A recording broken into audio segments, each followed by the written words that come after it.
Good morning, everyone. This is Jeff from the Cyber Pro Podcast, back with a returning guest today. My guest today, as it has been before, is Sandra Stibbard. We had such a good time on our last one. She came up with another compelling episode, so we said, what the heck, let's do it again. So with that, good morning, Sandra. Good morning, Jeff. It's great to be here. I'm really excited because we really did have fun last time. Indeed, indeed. And by the way, we're going to have a new mask for Sandra on this one. And I think you'll like it. In a few sentences, Sandra, can you please share with us or remind us a little bit about who you are and what you do? Absolutely. Well, I own my own company, Camelot Investigations. I've had it for 27 years. I've been a financial fraud investigator for 30, and I started doing open source intelligence trainings about 13 years ago, and I've been offering those all over the world for full trainings from anywhere from 2 days all the way up to 2 weeks. And then I also offer presentations at cybersecurity conferences, anti-money laundering conferences, financial crime conferences, security conferences, and so forth, hacker conferences, lots of those as well. So I've been very fortunate to be able to speak on open source intelligence around the world. But in the meantime, I'm also a full-time investigator. Like I said, I do financial fraud, counterintelligence, competitive intelligence, brand protection, corporate due diligence, and all kinds of social media investigations. So I'm a lucky girl. It's kind of a niche audience or a niche world for me. And it's really great, but it keeps me bright and keeps my mind sharp. So let's talk about the bad guys. As an experienced fraud investigator, share with us what you find to be the most fascinating aspect about what you do. The most interesting piece of it is going after the people that think they can get away with it, whether it's high-level embezzlement, utilizing target websites and shell companies to obtain people's worldwide goods, whether they're just trying to hide their activity to get away with nefarious. Being able to go after people like this and catch them is probably the most exciting part of my life as far as work goes, because it's really just a sense of relief every time I'm able to provide an investigation, whether it's to law firms or to corporations. When I'm able to provide that court-ready report and know that I've been able to obtain information that nobody else could figure out, digging under the underbelly in places that other people don't see, it really is, it's liberating and really exciting. And I'm so fortunate to be able to do these types of investigations. You know, you touched on a really touchy subject, where you're talking about the well-being of others and how more prevalent and easier it's becoming for these bad guys to do what they do and to take down, let's be honest, even bigger and bigger scores. So from the perspective of being an investigator, where do you see this going, and what is the top concern that people should be aware of and take countermeasures against? That's a great question, because what I find, I've actually found this for a very long time, but it's getting worse due to the access of the internet. With the internet being so easy to maneuver, whether you're using, people hide themselves online, they're able to do it behind VPNs and so forth.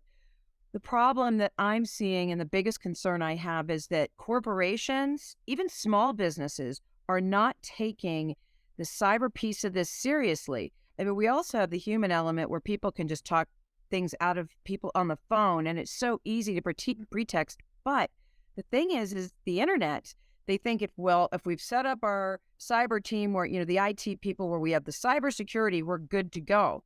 They're forgetting about the human element, and that is the weakest link in any place. Trying to convince these companies to educate their teams to protect themselves against people such as the kind of capabilities I have, which I use for good, but the bad guys are using those capabilities for bad, and we maneuver and get around online covertly, and they don't realize that they haven't locked something down, and it takes one click of somebody in the office to have opened up the network, and nobody even knew. You could have a network of 400 computers. Somebody opened up an email and they clicked on something because it looked legit, right? And they're like, oh, I don't know what that is. They didn't think about it, closed it up. But what they've done is they've then created a complete intrusion into the entire network, all through just one human error. So my biggest issue, and as we're moving forward, especially during COVID, where it's become so much more prevalent that everyone is online, we need to educate all of these companies from the small business all the way up, and even just individuals personally, to understand how to protect and know that people are coming at you and they're really good at it. And the simplest little mistake can mess up everything and let all of your vulnerabilities out there. And it's really unfortunate because you have that human element. You can have all the hardware and the software and all the best security teams in the world, but you have one person that could even be the most intelligent person on the team, still do something wrong and create the problem for everyone. So education, in my opinion, training on understanding the human side of this is key. And I don't think most companies understand that, but that's the kind of thing that I want people to know. I'm smiling because in the last minute or so, you said the human element 4 times. And Did I? Yeah. yes, and so that goes part and parcel to what you're talking about, hardware and software, right? Hardware and software are predictable. However, the human element, or the fallacy of the human element, is not. So what insights or advice about how to better protect yourself and limit those vulnerabilities online, especially on the big social media platforms, because sometimes we let our guard down when we're on those platforms. Would you like to share with our community? I love that you say people let their guard down, because they really do. They almost have a sense of security when they say or think that they've privatized themselves. There are so many little tweaks that people can do to protect themselves. The first thing is what I mentioned previously: no clicking. Do yourself a favor, don't click. No matter what, no matter how legitimate it looks, don't click. That is key. Whether it's an email or being on a website, it might look legitimate. Hover over the link, see where it's taking you. Because if it's not an actual real domain and it looks odd, just don't click. Go and open up an independent browser, whether it's on your smart device or your computer. That is the first step of actually doing everything right. You want to protect yourself from vulnerabilities by protecting your identity. When you're online, the first thing you need to do, after remembering not to click, is using things like a VPN, virtual private network. There are a lot of them out there. I highly recommend the paid versions. However, if you sign up for Proton Mail, you get a free VPN right there. So you can always use their free VPN. A virtual private network basically hides your system's information and keeps you behind their VPN and their server. So you don't have to worry about it being tracked back to you. So when you start going on to the internet, whatever browsers you use, whatever platforms you go to, you're not providing your information. You're providing your VPN's IP address, so you don't have to worry about it. Another thing I recommend, use a secure browser. And what I mean by that is any browser you open, Firefox, Chrome, whichever one you use, you go up to the top right corner. There's a drop-down menu there for settings and options and other things, but there's also an option in there that will say either new private window, new incognito window, something like that. That is a secure browser. So when you're working within that, it doesn't collect all the cookies and cache and the temporary internet files, putting it on your actual computer itself. Once you close the browser, all of that goes away. So you don't have to worry about that collecting, because all of that type of information actually creates the opportunity for data mining, putting malicious items on your system.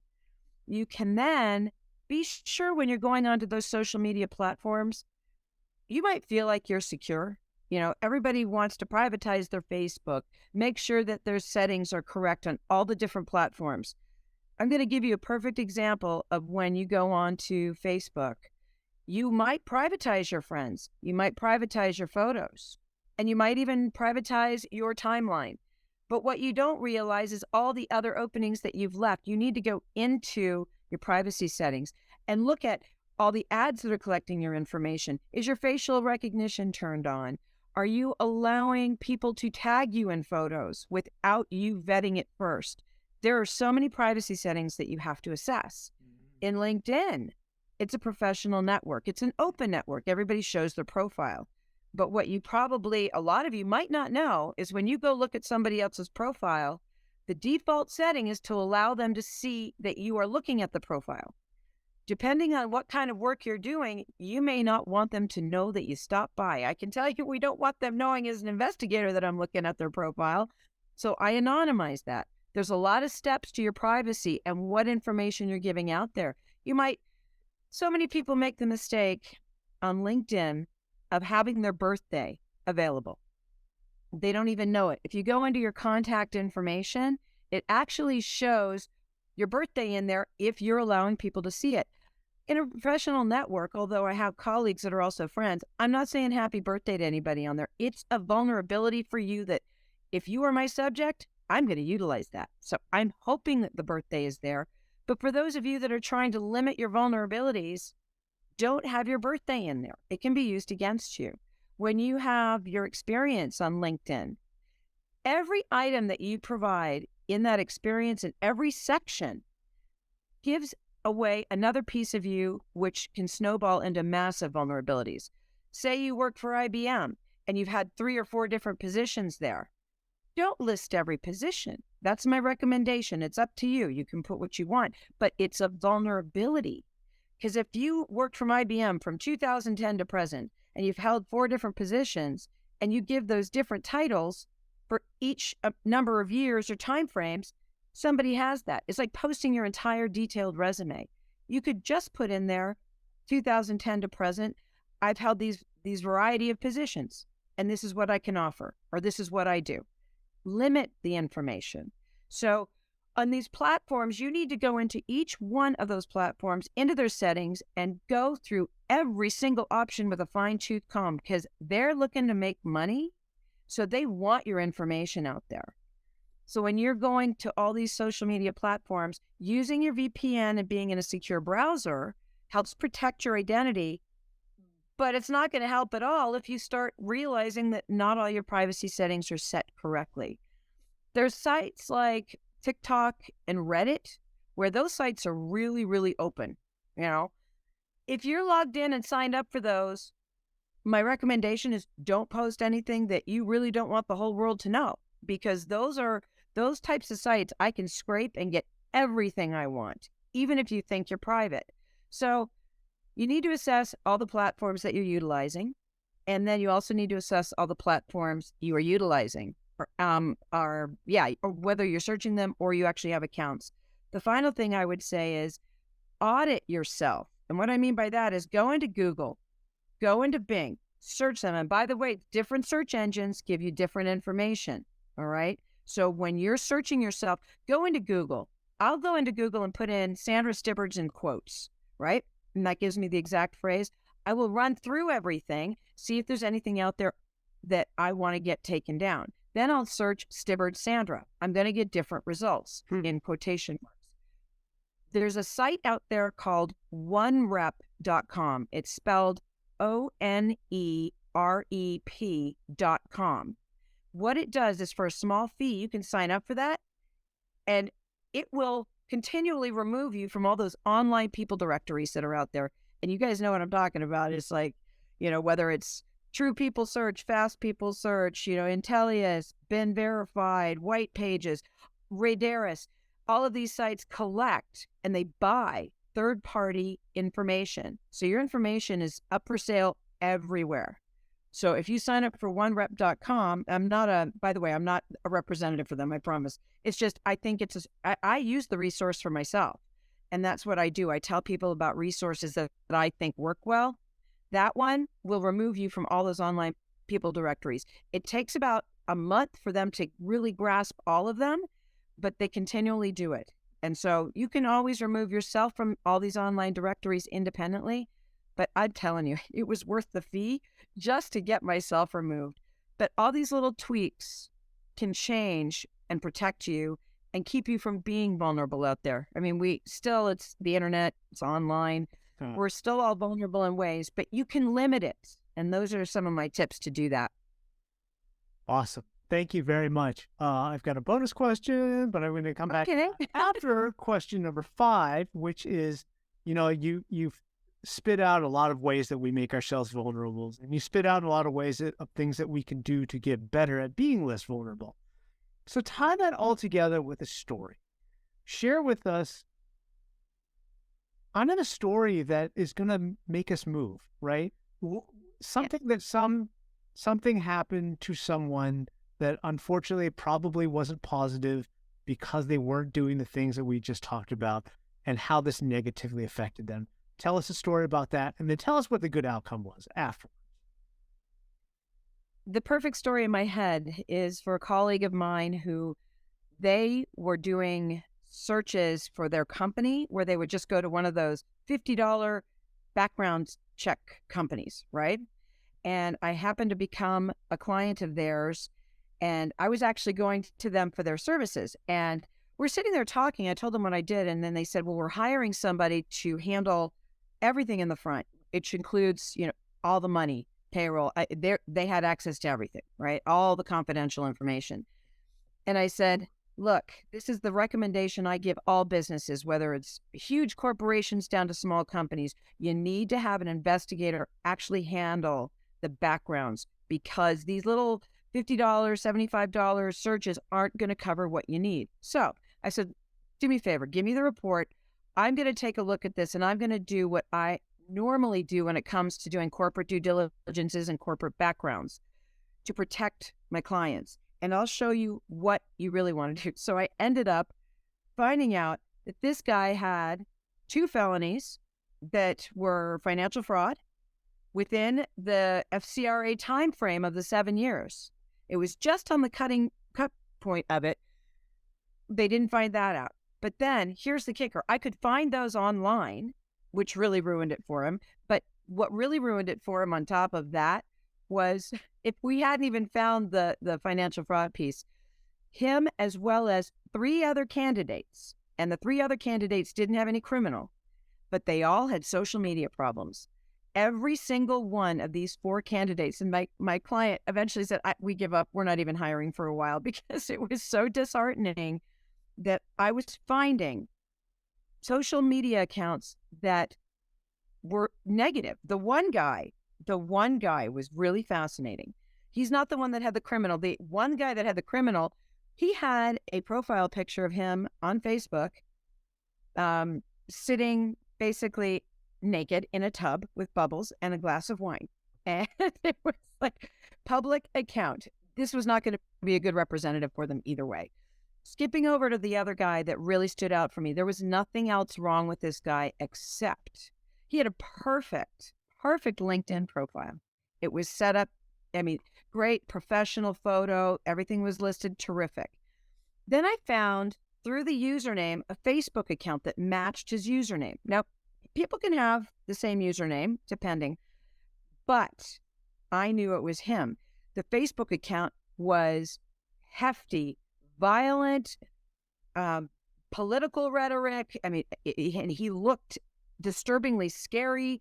And the reason I determined, it took some work, the reason that I determined it was him is there was a photo with a logo in it that he used with, I can't remember the phrase, but it was an actual photo.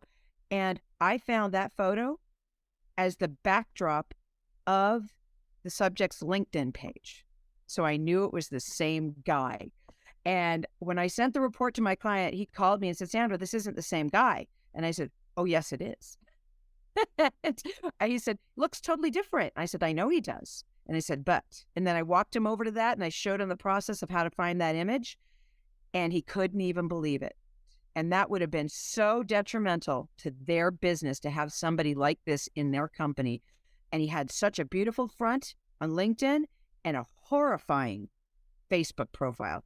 So in that sense, the results of somebody not being incredibly careful about protecting every single little image, because I found it. I found the vulnerability on this guy. Thank goodness for my client. The outcome for this guy, he didn't get the job. The outcome for my client, thank goodness he didn't get the job. So every little piece, like I was saying before, every little piece can be something that can give you up. So you've got to be very careful. So that's probably one of my favorite stories, getting that guy. Speechless. Sandra, thank you so much for your time today. We really appreciate it. Hey, I really appreciate being here. As always, have a wonderful day. You too. Thanks, Jeff. Thank you for watching the Cyber Pro podcast. Don't forget to like and subscribe so you don't miss out on new podcasts and bonus content.